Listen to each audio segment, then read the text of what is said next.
नमस्कार, मैं एबीएस आज फिर से आया हूं एक और गजब वीडियो के साथ। जी हाँ, ये वीडियो दरअसल यहाँ पर योगी जी का इंटरव्यू होता है, लेकिन इंटरव्यू के बीच में वहां पर मौजूद जनता, जहां पर हिंदू और मुसलमान और भी कई धर्मों के लोग वहां पर मौजूद होते हैं, जो कि योगी जी से सवाल करते हैं। जी हाँ, योगी आदित्यनाथ जी से सवाल करते हैं और काफी जबरदस्त और टिकाऊ सवाल करते हैं, जिससे योगी आदित्यनाथ को कहीं ना कहीं वो सवाल चुभ जाता है और वो उसका जवाब कुछ घुमा फिरा करके देंगे।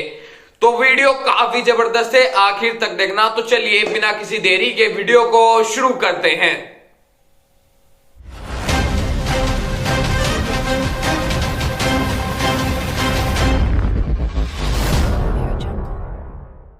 और इस देश को कोई भी समुदाय, ना तालिबानी, ना उसामा और ना ही किसी पाकिस्तान का झंडा उठाता है। ये एक साजिश के तहत नफरत फैलाई जाती है। अगर इस देश में बहादुर शाह जफर और वीर अब्दुल हमीद और अशफाक उल्लाह और भगत सिंह और सुभाष चंद्र बोस जैसे लोगों की तरह से आपके विचार हो, तो हम समझते हैं कि सभी समुदाय के लोगों को देशभक्ति का सफाई नहीं देनी पड़ेगी। आप लोग सिर्फ देशभक्ति नहीं है, पूरा देश देशभक्त है। बात सुनिए, स्वामी विवेकानंद जी ने कहा था कि गर्व से कहो हम हिंदू हैं। तो हम तो स्वामी विवेकानंद के ही उन वचनों को आत्मसात कर रहे हैं जो उन्होंने कहा कि गर्व से कहो हम हिंदू हैं। हम भी कहते हैं, हम गर्व से कहते हैं हम हिंदुस्तानी हैं। बस यही बोलिए ना, यही बोलिए, यही बोलिए। हम लोग यही इसी बात को कहते हैं कि गर्व से कहिए हम हिंदुस्तानी हैं। आपके कहने से नहीं बोलेंगे, हम लोगों की आत्मा कहती है, इसीलिए कह रहे हैं। तो यही तो स्वामी विवेकानंद ने कहा कि गर्व से कहो हम हिंदू हैं।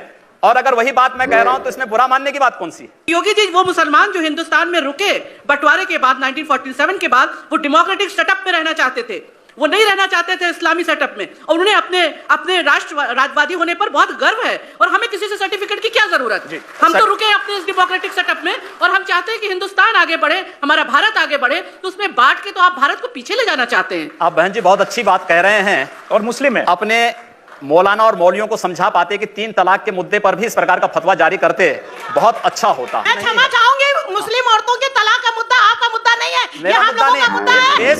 आप पूरे देश की महिलाओं, देश का मुद्दा है। आप पूरे देश की महिलाओं के आरक्षण की बात करिए, उनको राज्यसभा में, विधानसभा में। अरे वो मिल ही जाएगा, विवेकानंद जी वो तो मिल ही जाएगा। मुझे दुख होता है कि लोग धर्म को व्यापार बना रखा है। जिस तरह व्यापारी अपने लाभ और हानि के लिए लड़ता है, इसी तरह धर्माचार अपने प्रचार के लिए लाभ और हानि में लड़ते हैं। ये जो है, ये व्यापार नहीं है। मुल्ला और मौलवियों को समझाए कि 3 तलाक के मुद्दे पर फतवा जारी करें और एक बड़ी मुस्लिम आबादी को न्याय दें। आप इस तरह के इश्यूज ना उठाइए मेहरबानी से। ये वो वक्त आ गया है कि आप देखें कि मुसलमान, औरतों का क्या मुद्दा, मुसलमान खुद मर्द भी एजुकेशन में कितने पीछे है। ये बात उन दलों को समझानी चाहिए जो मुसलमानों को केवल आजादी के बाद वोट बैंक बना करके रख दिए हैं। योगी जी से मैं सहमत हूं कि आप जो सवाल इनको कह रही हैं, ये उठाएं मुसलमानों की गरीबी, गुर्बत और इसकी बात। वहां जो पार्टियां जो मुसलमानों को सदियों से, दशकों से वोट बैंक समझती है, वो पार्टियां भी वहां मुसलमानों के सिर्फ वोट बैंक समझती है, उनके विकास की बात कम करती है। चुनाव में रमजान के मौके पर, ईद के मौके पर टोपी लगाकर मुसलमानों के साथ तस्वीरें खिंचवाते नेता भी मुसलमानों का भला नहीं करते हैं। कोई बुरा नहीं किया। अगर किसी विदेशी आक्रांता के द्वारा, किसी विदेशी आक्रांता के द्वारा किसी कालखंड में कुछ ऐसा कार्य किया गया है, उसको बदला जाना चाहिए। यह देश की सांस्कृतिक आजादी की लड़ाई भी है। सही बात है। तो आप ताजमहल का नाम राम महल कर सकते हैं, क्यों नहीं करेंगे? कर देंगे, बिल्कुल किया जाना चाहिए। हो सकता है तो क्या जाना चलेगा। तो जो मुमताज महल के लिए शाहजहां ने ताजमहल बनाया, उसको जांच का विषय है, चर्चा करिए ना इस पर कभी खुले मंच पर। अच्छा, तो इसका मतलब जो भी पुरानी विरासत है, अगर कहीं लाल कोई विरासत नहीं, कुतुब मीनार जो देश के हित में होगा, हमें वह कदम सख्ती के साथ उठाना चाहिए, बिना सोच, बिना लौंग लपेट के, बिना संकोच के। तो जो देश के हित में, देश की सुरक्षा के हित में है, आने वाली पीढ़ी के भविष्य के हित में, हमें वो कदम उठाने में कोई संकोच नहीं करना चाहिए। तो योगी जी आप ये मानते हैं, आप थोड़ा गुस्से में हैं, तो मैं कोई गुस्सा नहीं हूं। मैं आपको बता रहा हूं, आप क्योंकि मुझे कह रहे हैं, मुझे भय है कि आपको फिर पसीना ना हो जाए। बिल्कुल नहीं, मैं चाहता हूं आप गुस्सा करिए, पसीना नहीं आएगा मुझे, चिंता मत करिए। मैं ये करूं कि इसका मतलब हुआ कि आप देश के हित में मतलब मानते हैं, जो 20-22% मुस्लिम आबादी है वो देश हित के खिलाफ है, उनको हाशिए पर रखकर आप अपना देश, अपनी दुनिया। आप कभी गोरखपुर आएंगे ना, वहां मुसलमान जब पीड़ित होता है तो वह कहीं और नहीं जाता, वो मेरे पास ही आता है, कहता साहब देखो फलाना गुंडा उसके पास मुझे परेशान कर रहा है। और उत्तर प्रदेश सरकार से भी जो पीड़ित होता है तो भी मेरे पास ही आता है, कहीं और नहीं जाता है। अकेले सांसद हूं जो 2, 3, 4 घंटे पब्लिक के लिए खुले उसमें बैठता हूं, कोई सुरक्षा नहीं, कोई तामझाम नहीं, कोई भी आए अपनी बात कहें। और फिर अगर बातचीत से मानेंगे ठीक, नहीं तो आंदोलन का रास्ता वहां तय होता है। हर एक व्यक्ति की सुरक्षा और हर एक व्यक्ति का विकास आपको देखना गोरखपुर में जाकर के एक बार इसको ये बोलेंगे, हर एक व्यक्ति मतलब हिंदू हो या मुसलमान, जो भारत का नागरिक है, जो भारत का नागरिक है वो हमारा नागरिक है। उसमें जाति मत और पंथ कहां की बात आती है? जब उस अरे मैं सनातन हिंदू धर्म का उपासक हूं, बदलना चाहते हैं, सनातन हिंदू धर्म का उपासक हूं, सर्वे भवन्तु सुखिनः सर्वे सन्तु निरामया की बात करता हूं। मैं किसी मत और मजहब का विरोधी नहीं, लेकिन जो भारत का विरोधी है मैं उसका विरोधी हूं सर। वो कोई भी हो, मैं उसका विरोधी हूं।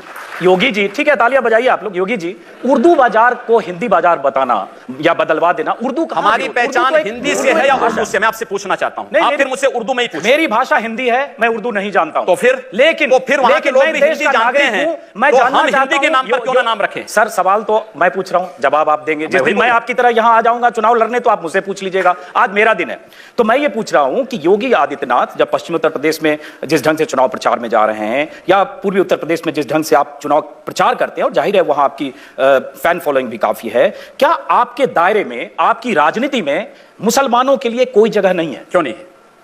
क्यों नहीं है? शाहनवाज हुसैन मेरे सबसे अच्छे मित्र हैं।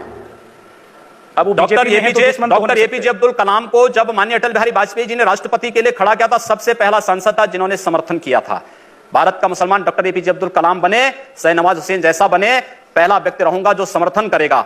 लेकिन अगर यहां पर कोई ओसामा बिन लादेन को और औरंगजेब जैसे दुर्दांत लोगों को अपना आइकॉन मान करके भारत के अंदर पाकिस्तान का झंडा लहराएगा, तो फिर उनके उन विषैले फनों को सख्ती के साथ कुचलने के लिए भी सबसे पहले योगी आदित्यनाथ यकीनन अगर भारत में कोई पाकिस्तान का झंडा लहराने की घटनाएं हुई गलत करेगा, लेकिन ये कहकर आप पूरी आबादी को ये नहीं, पूरी आबादी की बात नहीं की भारत में पाकिस्तान का पूरी आबादी की बात नहीं। एक बार हम सवाल लेते हैं। आप जिन हिंदू हितों की बात कर रहे हैं, उनमें से बहुत से हिंदुओं को, जैसे मैं भी हिंदू हूँ, बहुत से हिंदुओं को लगता है कि राम मंदिर की याद आप लोगों को सिर्फ चुनाव के वक्त आती है। तो क्या आपके लिए राम मंदिर का मुद्दा सिर्फ चुनाव लड़ने का एक जरिया है, मुद्दा है, या इसके बारे में आप लोग अभी कुछ करेंगे?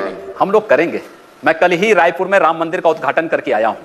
भगवान राम का ननिहाल है और भगवान राम के ननिहाल में राम मंदिर का निर्माण हो चुका है, और ज्योतिषीय जो गणना है वो ये बताती है कि भगवान राम के ननिहाल में मंदिर का निर्माण अयोध्या में राम मंदिर के निर्माण का मार्ग प्रशस्त करेगा। लेकिन योगी जी, जो उन्होंने सवाल, लेकिन तारीख नहीं बताएंगे। मंदिर भी बनेगा और समय आने पर तारीख भी बताएंगे। लेकिन योगी जी, ये जो सही कहा उन्होंने सवाल पूछा कि राम मंदिर की बात चुनाव के ठीक पहले होने लगती है। जैसे ही अभी चुनाव की तारीखों का ऐलान हुआ, केशव मौर्य जो प्रदेश अध्यक्ष हैं, उनकी तरफ से आ गया कि उत्तर प्रदेश में बहुमत की सरकार दो तो राम मंदिर बनाएंगे। जैसे बहुमत की सरकार मिलकर सब 2/3 विधायक जाकर वहां सीधे मंदिर बना देंगे। जब आपकी केंद्र में बहुमत की सरकार है, जब बड़े नेता बात करते हैं तो कानून तय करेगा, लेकिन जब चुनाव आता है तो आप हो या केशव मौर्य फिर राम मंदिर के धैर्य रखिए। मैं समझता हूं राज्य सरकार की बड़ी भूमिका है। 1986 में जब अयोध्या में राम जन्मभूमि का ताला खुला था, तो कोर्ट ने राज्य सरकार से पूछा था कि लॉ एंड ऑर्डर को आप बनाए पाएंगे? राज्य सरकार ने लिख के दिया। मैं श्रद्धांजलि दूंगा स्वर्गीय वीर बहादुर सिंह जी को, जिन्होंने उस समय राम मंदिर के इश्यू को लेकर के, और स्वर्गीय प्रधानमंत्री श्री राजीव गांधी जी को, जिन्होंने 89 में अयोध्या से कांग्रेस के चुनाव प्रचार का शुभारंभ किया था। और मैं धन्यवाद दूंगा राहुल गांधी को कि राहुल गांधी अपने पिता का अनुसरण करते तो संभवतः कांग्रेस की दुर्गति नहीं होती। सवाल वो नहीं है स्वामी जी, सवाल ये है जैसे आपने कहा कि राज्य सरकार की भूमिका होती है, तो एक मैं सुन लीजिए, राज्य सरकार की भूमिका अगर होगी तो एक अमित शाह ने, जो पार्टी के राष्ट्रीय अध्यक्ष हैं, उन्होंने कुछ देर पहले मैनिफेस्टो जारी किया, कुछ दिन पहले आप भी मंच पर थे। उस मैनिफेस्टो में बहुत सारे वायदे हैं, वही वायदे पूरा करते करते शायद 5 साल में पूरा ना हो, तो आप वो वायदे पूरा करेंगे जो मैनिफेस्टो में दिया, या जाकर मंदिर बनवाने जाएंगे वहां जहां कानूनी मामला कोर्ट में? मंदिर भी बनेगा और ये विकास के सारे कार्य भी होंगे। हमारा विकास कार्य जाति मत और मजहब से ऊपर उठ करके होगा, सबके लिए होगा, सबका साथ और सबके विकास की बात होगी। जब आप बोलते हैं ना योगी जी कि जात मजहब इन सब से ऊपर उठ के होगा, तो बहुत दिलचस्प लगता है, क्योंकि जब फिर आपके बयान पढ़ने लगते हैं